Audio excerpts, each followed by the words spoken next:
Welcome to my YouTube channel. आज मैं आपको क्लास 9 के लिए उर्दू का सबक नंबर 16 पढ़ाऊंगी। एग्ज़ाम से मुतालिक पूरे ही चैप्टर की 100% तैयारी करवाऊंगी। थोड़ा भी टाइम वेस्ट नहीं करूंगी। तो बिना टाइम वेस्ट किए पढ़ना स्टार्ट कर देते हैं। सबक नंबर 16 एक नज़्म है और इस नज़्म का नाम है गीत और इसके शायर हैं खलीलुर रहमान आज़मी। याद रहेगा कि गीत नज़्म को किसने लिखा है? खलीलुर रहमान आज़मी ने लिखा है। अब जैसा कि आप सभी जानते हैं, एग्ज़ाम में किसी भी शेर की तशरीह करने के लिए कहा जाएगा, तो यहाँ पर हम एक एक शेर की तशरीह करना सीखेंगे इस नज़्म की कि आपको एग्ज़ाम में किस तरीके से लिखनी है। तो सबसे पहला शेर है, मिट्टी के सब रंग अनोखे, सब दीवाने मिट्टी के सब खेल खिलाड़ी, नए पुराने मिट्टी के। तो तशरीह करने से पहले सया को सबाक लिखते हैं। सया को सबाक में लिखोगे कि ये शेर नज़्म गीत से लिया गया है जिसे खलीलुर रहमान आज़मी ने लिखा है। अब तशरीह कैसे लिखोगे एग्ज़ाम में? लिखोगे कि इस शेर में शायर कहता है कि मिट्टी चाहे किसी भी रंग की हो, मिट्टी के सब रंग अनोखे होते हैं। याद रहेगा कि मिट्टी चाहे किसी भी रंग की हो, मिट्टी के सब रंग अनोखे होते हैं।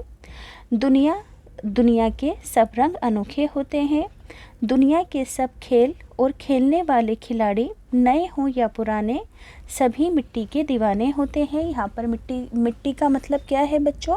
जिस जगह पर हम रहते हैं उस सरज़मीन से प्यार करना, यानी कि अपने मुल्क से प्यार करना। अगला शेर है, मिट्टी की ये सुंदर काया, मिट्टी की ही सारी माया, मिट्टी के हरियाले पौधे, दाने दाने मिट्टी के। तो पहले सया को सबाक लिखना है कि ये शेर नज़्म गीत से लिया गया है जिसे खलीलुर रहमान आज़मी ने लिखा है।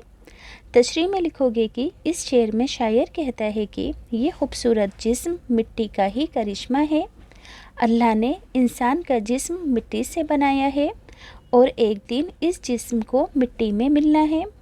कंकर पत्थर हो या सोना चांदी, सब के सब मिट्टी के हैं, यानी कि सोना हो या चांदी, कीमती पत्थर सब मिट्टी से ही हासिल होता है, सब ज़मीन से ही निकलता है और एक दिन सबको मिट्टी में ही मिलना है।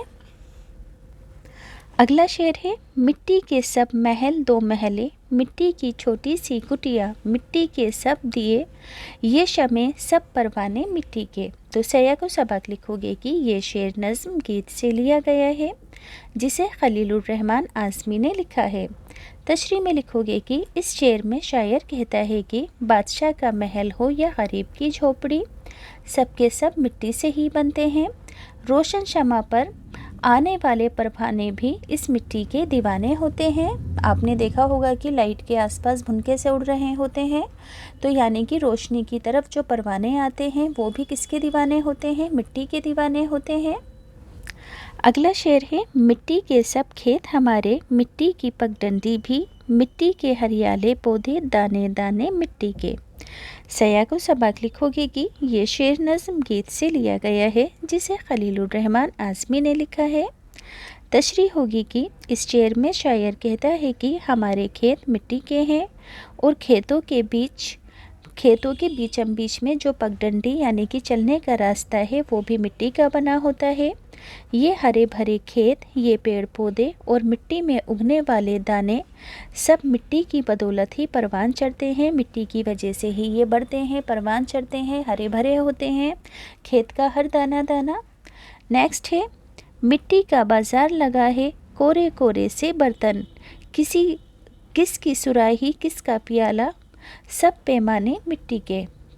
यानी कि देखो, सया को सबाक एज इट इज़ है। तशरीह का मतलब है कि इस शेर में शायर कहता है कि मिट्टी के बर्तनों का बाज़ार लगा है। बाज़ार मिट्टी के कोरे यानी कि नए नए बर्तन बाज़ार में बिक रहे हैं। चाहे सुराही हो, प्याला हो, सबके सब मिट्टी के पैमाने हैं, यानी कि मिट्टी से बने हुए हैं। मिट्टी से ही तोलकर बनाया गया है इनको।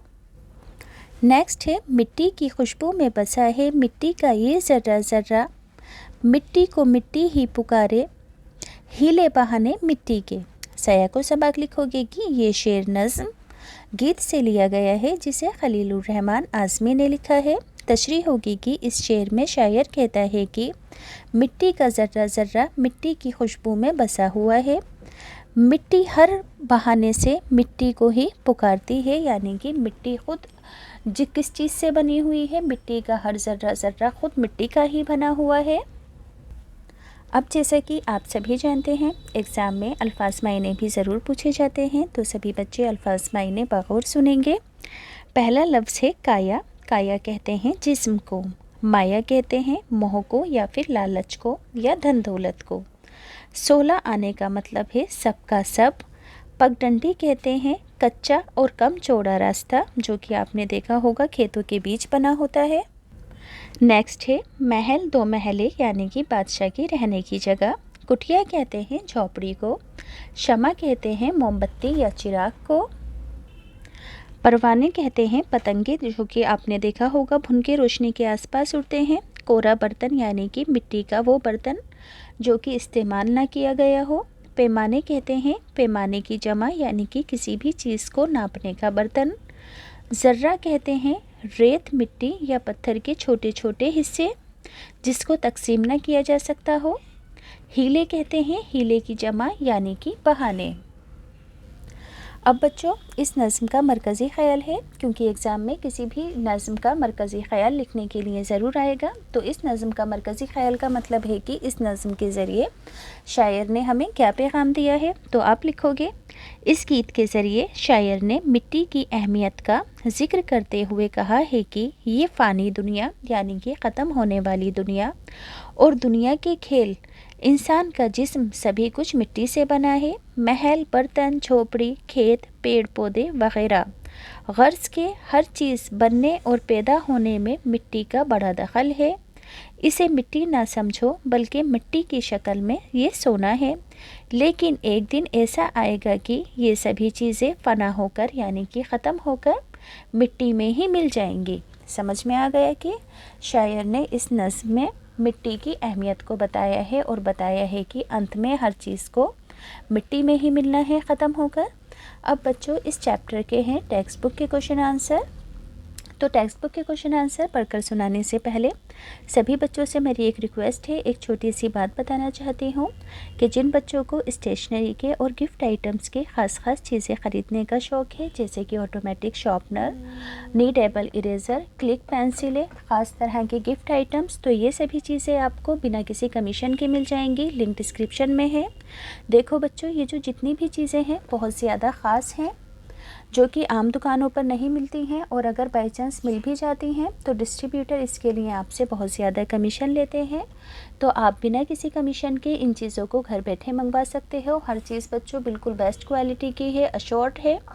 इसके अलावा दूसरी इम्पॉर्टेंट चीज़ है बेबी सेफ्टी बेल्ट, जो कि छोटे बच्चों की सेफ्टी के लिए उनके हाथ पर बांधी जाती है जब उन्हें बाहर लेकर जाया जाता है। तो ये जो बेल्ट है आपको ऑफलाइन कहीं नहीं मिलेगी, सिर्फ ऑनलाइन अवेलेबल है। लिंक डिस्क्रिप्शन में है, आप इसे वहाँ से जाकर ख़रीद सकते हो। तो अब पढ़ना स्टार्ट करते हैं। टेक्स्ट बुक के क्वेश्चन आंसर हैं। सवाल 1, शायर ने काया और माया को मिट्टी क्यों कहा है? शायर ने काया और माया को मिट्टी इसलिए कहा है क्योंकि इंसान का जिस्म, धन दौलत एक दिन फना होकर मिट्टी में मिल जाएगी। ये दुनिया फ़ानी है, इस दुनिया की हर चीज़ को फ़ना होना है यानी कि ख़त्म होना है। अगला सवाल है, कंकर पत्थर सोना चांदी 16 आने मिट्टी के से क्या मतलब है? कंकर पत्थर सोना चांदी 16 आने मिट्टी के से मतलब है कि कंकर पत्थर हो या सोना चांदी, रहती है दुनिया तक इसकी अहमियत। जब दुनिया फना हो जाएगी यानी कि ख़त्म हो जाएगी, तो कीमती पत्थर हो या सोना चांदी, सबकी अहमियत मिट्टी की मानिंद हो जाएगी यानी कि मिट्टी की तरह हो जाएगी। जब दुनिया ख़त्म हो जाएगी तो किसी भी चीज़ की कोई अहमियत नहीं रहेगी। अगला सवाल है, शायर ने महल दो महले को मिट्टी क्यों कहा है? महल दो महले का मतलब है राजाओं के बड़े बड़े घराने। तो महल हो या झोपड़ी सब मिट्टी से बने हैं। जब तक दुनिया कायम है इस महल की अहमियत है। दुनिया का वजूद मिट जाने के बाद इसकी कोई भी कीमत नहीं है। ये महल मिट्टी से बना है और मिट्टी में मिल जाता है, इसलिए शायर ने महल दो महले को मिट्टी कहा है। अगला सवाल है, शायर ने मिट्टी की किन शक्लों का जिक्र किया है? जवाब, शायर ने सुंदर काया, खेल खिलाड़ी, खेत, पगडंडी, पौधे, दिए, शमे, महल, झोपड़ी और बर्तन को मिट्टी की मुख्तलिफ शक्लें कहा है। अगला सवाल है, इस नज़्म में ज़िंदगी की किस हकीकत को बयान किया गया है? जवाब होगा, इस नज़्म में दुनिया की बेसबाती का जिक्र किया गया है, यानी कि दुनिया एक दिन ख़त्म ज़रूर होगी। ये दुनिया फ़ानी है और दुनिया की हर चीज़ फ़ानी है। जिस दिन दुनिया का नाम व नमूना सफ़ाए हस्ती से यानी कि ज़िंदगी के पेज से मिट जाएगा, इंसान का वजूद, माल दौलत, पेड़ पौधे, कीमती चीज़ें, महल, खेत, गर्ज, हर चीज़ मिट्टी में मिलकर खाक हो जाएगी। अब है इस चैप्टर के फिलअप्स। मिट्टी के सब रंग अनोखे, सब दीवाने मिट्टी के, मिट्टी ये सुंदर काया, मिट्टी की है सारी माया। मिट्टी के सब खेत हमारे, मिट्टी की पगडंडी भी, मिट्टी का बाजार लगा है, कोरे कोरे से बर्तन। मिट्टी को मिट्टी ही पुकारे, हीले बहाने मिट्टी के।